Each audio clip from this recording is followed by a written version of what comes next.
Halo, selamat datang ke channel saya.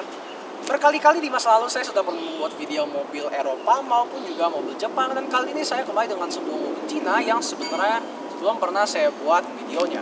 Yes, ini adalah mobil yang waktu pertama keluar itu cukup mengguncangkan dunia otomotif karena dengan price range-nya itu disediakan teknologi yang amat sangat berlimpah. Yap, ini adalah Wuling Almaz RS tahun 2021.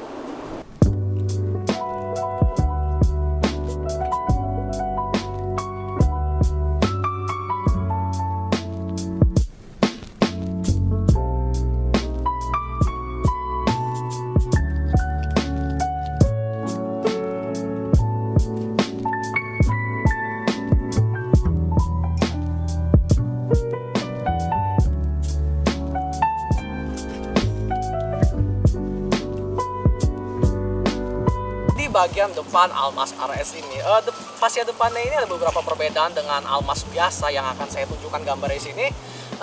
Pertama itu yang paling noticeable itu grillnya yang sekarang sudah di blackout dan logo Wulingnya yang sekarang itu chrome. Sedangkan di Almaz biasa itu grillnya agak silver metallic dan logo Wulingnya itu merah.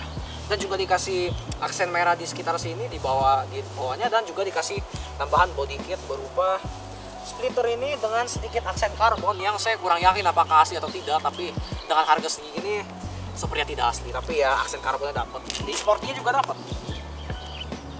Lalu di bagian lampunya ini, untuk DRL-nya ini dia LED bar berwarna putih dan berada tepat di bawah kap mesin. Sedangkan untuk lampu utama dia ini proyektor LED di bawahnya, dan tepat di bawahnya itu lampu kabut halogen berwarna kuning. Untuk lampu seinnya ini dia terintegrasi dengan DRL, jadi ketika lampu sein dinyalakan, DRL mati dan menjadi lampu sein. Lalu di bagian ruang mesinnya ini, Almaz RS ini menggunakan mesin 1451 cc turbo 4 silinder segaris yang membuat tenaga 141 horsepower dan torsi 250 Nm. Dan jika Anda lihat, ruang mesinnya ini cukup besar dan kapnya juga lumayan panjang, tapi mesinnya itu cukup di mountnya agak mundur. Jadi di bagian depannya ini masih tersisa tempat yang cukup banyak, dan di sekitar kiri kanannya ini juga diberi cover plastik yang sangat rapi, sedangkan di tengah-tengah sekitar mesinnya itu dibiarkan kosong seperti biasa. Dan kap mesin ini juga amat sangat berat.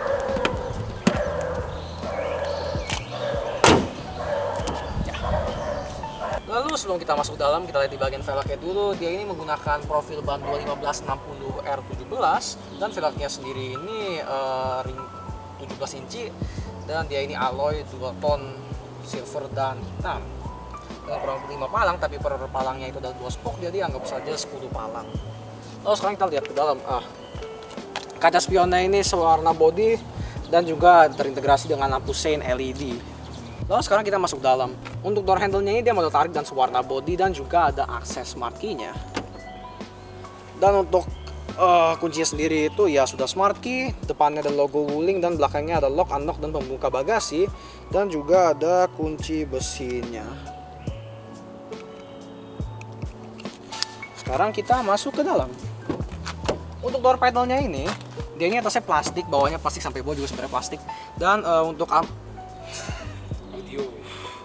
untuk armrest-nya ini dia dilapisi kulit, dan door trim ini dominan hitam, tapi untuk armrest-nya berwarna putih, ivory putih itu, dan juga ada hand grip-nya ini silver metallic. Lalu untuk panel switches-nya hitam gloss dengan 4 buah power window yang sudah all auto, dan juga window lock. Sini juga ada door handle model tarik yang juga silver metallic seperti hand grip-nya. Ada speaker di bawah, mereknya ini Infinity. Dan juga ada door pocket. Lalu kita masuk dalam, tidak ada seal plate apapun. Pertama posisi duduk ya, meskipun ini crossover, karena posisi duduk kayak tinggi, ini sedikit seperti rasanya naik SUV leather frame seperti Pajero Sport atau Fortuner. Ini posisinya memang agak tinggi dan view-nya sangat luas di depan. Lalu pertama setirnya ini sayangnya dia ini hanya pengaturannya tilt dan tidak ada teleskopik seperti yang akan saya tunjukkan. Hanya tilt tapi tidak bisa teleskopik, dan itu emang agak kurang bagi saya, karena menurut saya setirnya ini disudutkannya agak terlalu mundur, jadi rasanya agak seperti buat truk Eropa mungkin. Tapi ya sudahlah, kalau diatur sedikit dengan tiltnya dan juga pengaturan kursi yang pas, ya tidak terlalu buruk lah. Nah, setirnya sendiri ini dia flat bottom dan dilapisi kulit, lalu juga ada switches di sebelah kiri, ada untuk pengaturan cruise control dan juga MID sebelah kanan untuk audio head unitnya beserta dengan Bluetooth telepon dan juga ada voice command. Tuas sebelah kanan di belakang setir itu untuk lampu perlampuan ada lampu sein kiri kanan, lalu juga ada lampu kecil dan lampu utama, tapi tidak ada autonya, dan juga lampu dim, lampu jauh seperti biasa. Lalu juga ada pengaturan untuk lampu kabutnya. Tuas sebelah kiri untuk wiper, dia sudah ada intermittent tapi tidak bisa diatur interval waktunya, dan juga ada wiper belakang. Lalu sisa bagian interiornya di sebelah kanannya ada beberapa switches. Ada untuk dimmer head instrument cluster, juga ada pengaturan ketinggian lampu depan, ada juga pengaturan spion dan juga untuk buka tutup pet. Tapi spionnya sendiri sudah elektrik dan juga auto retract. Lalu juga ada kisi AC, sekitarnya ada aksen silver metallic ini dan sisa kulit putih ini yang menyambung sepanjang dashboard. Sun visor sisi driver dilengkapi dengan vanity mirror dan juga lampu, dan lampunya ini LED berwarna putih. Lalu ya, sekarang kita akan menyalakan mobil. Sebelum itu saya kontak on. Selamat siang Bapak Ibu. Untuk instrumen cluster dia ini campuran analog dan juga TFT. Untuk speedometernya itu dia maksimal 240 km per jam analog, dan juga sebelah kanan ada tachometer maksimalnya 8000 rpm dengan redline 6500, dan di tengah-tengah ada MID TFT yang blend ini cukup seamless dengan keseluruhan instrumen cluster ya. Jadi saya juga tidak nyangka, sebenarnya saya kira semuanya itu TFT, tapi ya seperti itu. Di MID nya sendiri kita lihat ada apa saja. Sebenarnya pintunya harus ditutup atau oke. MID nya sendiri ada kecepatan digital, lalu juga ada waktu berkendara, range sisa bahan bakar, TPMS, lalu trip A, trip B, average fuel consumption, dan real time average fuel consumption. Dan di atasnya kiri ada indikator sisa bahan bakar, kanan indikator suhu mesin, dan kurang lebih seperti itu. Ya, sekarang kita coba nyalakan mesinnya. Tombol start stopnya itu di sebelah kiri setirnya, di belakang tuas wiper.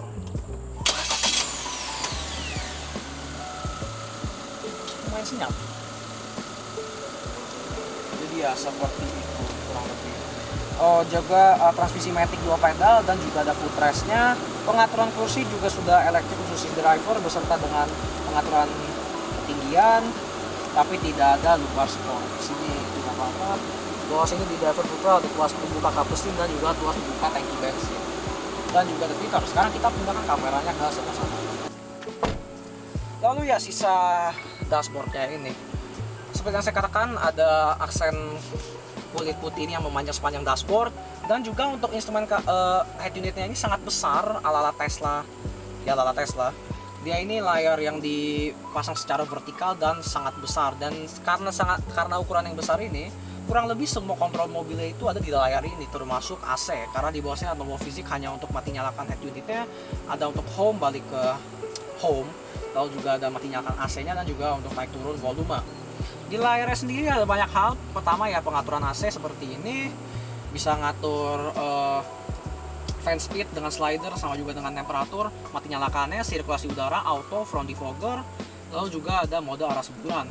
Lalu kita juga ada Bluetooth telepon, kita terhubung, ada musik Bluetooth dan juga sambungan USB, lalu juga ada radio FM AM, dan juga yang paling menonjol bagi saya itu pada price range 300 juta ini Almas ini dilengkapi dengan kamera 360 dan juga ada dynamic lainnya depan dan belakang, jadi benar-benar membantu ketika parkir.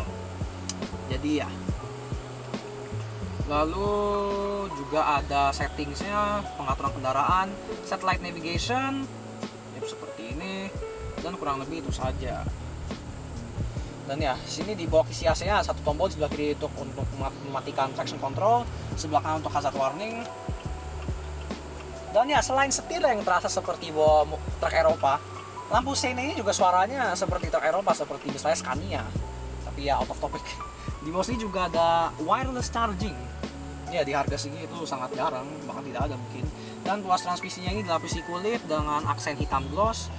lalu juga Transmissiomatic, PRMD, dan juga Sport Mode, dan ada tombol untuk Eco. Yang agak berbeda bagi saya itu, di instrumen cluster Anda bisa lihat posisi transmisi di bawah MID-nya. Sekarang di Park, Reverse, Neutral, dan juga Drive.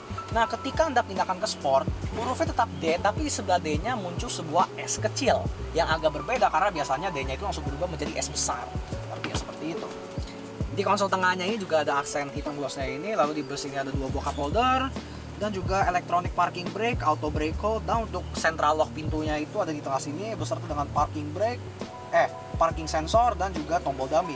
Dan untuk center konsolnya ini dia ada armrest kulit yang tidak bisa di-adjust, tapi ada center console box juga yang tidak ada penguncinya, seperti bisa langsung diangkat naik turun aja. Dan bawahnya ini karet dan kurang tidak terlalu dalam. Glove boxnya ini soft opening tanpa lampu dan tidak terlalu besar juga. Sedangkan roof panelnya dia ini ada lampu baca 2 buah LED berwarna putih dan juga bisa menjadi indikator pintu terbuka. Lalu juga ada sunroof panoramic roof yang sangat panjang sampai belakang, yang sunshade yang juga bisa dibuka sampai belakang. Tapi untuk kacanya hanya bisa yang belahan depan.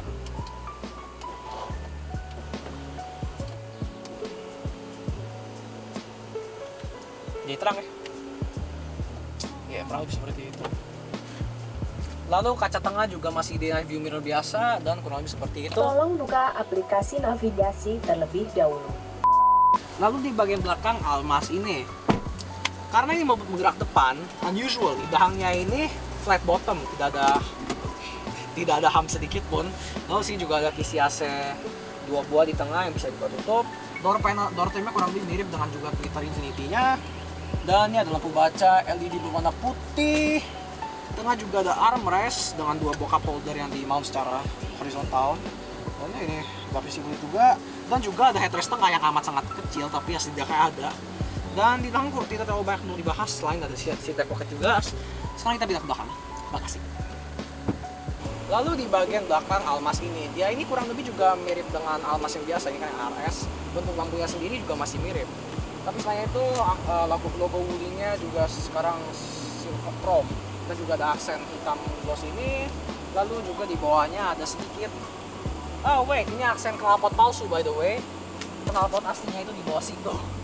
Tapi juga selain itu ada aksen karbon-karbonnya lagi dan juga beberapa reflektor.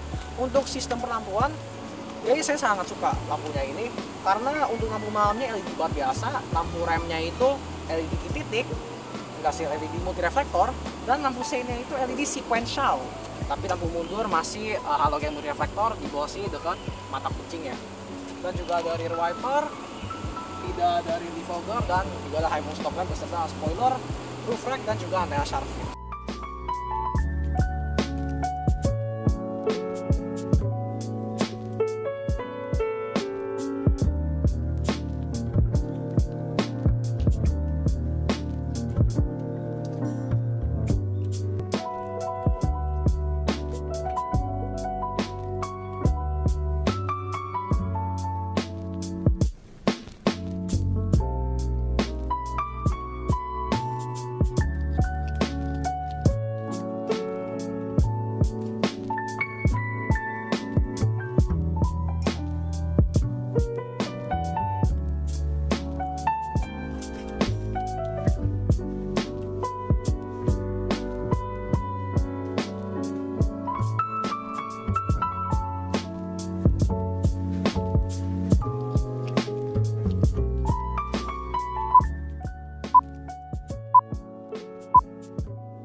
Cut all that out.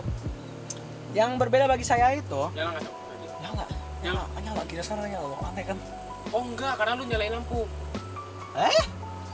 Mati. Udah kah? Hah?